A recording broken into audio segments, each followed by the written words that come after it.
Welcome to Praise Shop, your YouTube channel for Christian videos. Today I will be talking about Philippians 1:1 and focus on unity. Christian unity is a vital aspect of the Christian faith. It is a unity that goes beyond cultural, ethnic, and denominational differences. In the book of Philippians, the Apostle Paul emphasizes the importance of Christian unity, and he lays out some principles that can help us attain it.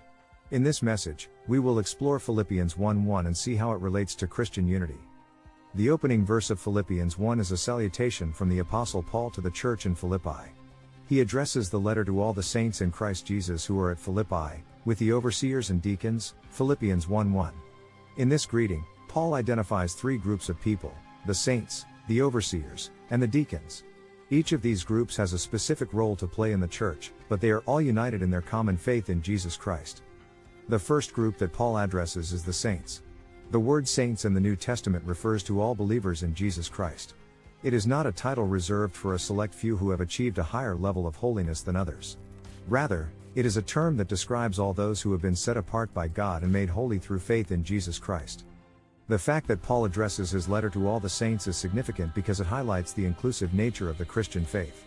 The gospel is not just for a particular race or social class, but it is for everyone.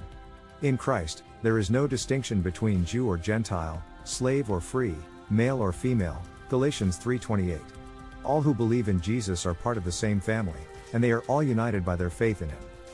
The second group that Paul addresses is the overseers. The term overseer in the New Testament refers to those who are in leadership positions in the church. They are responsible for the spiritual well-being of the congregation, and they are accountable to God for how they fulfill their role. In addressing the overseers in Philippi, Paul is emphasizing the importance of leadership in the church. Leaders have a significant influence on the direction and culture of the church, and it is crucial that they lead with wisdom, humility, and a heart for unity. Paul later exhorts the Philippians to do nothing from selfish ambition or conceit, but in humility count others more significant than yourselves, Philippians 2:3. This is a principle that applies not only to the congregation but also to those in leadership positions. The third group that Paul addresses is the deacons. The term deacon in the New Testament refers to those who serve in practical ways in the church.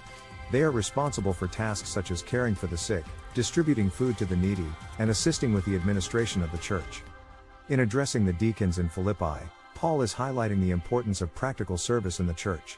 While leaders have an essential role to play, it is the everyday acts of service that help build a culture of unity and love in the church. Paul later encourages the Philippians to look not only to his own interests but also to the interests of others, Philippians 2:4.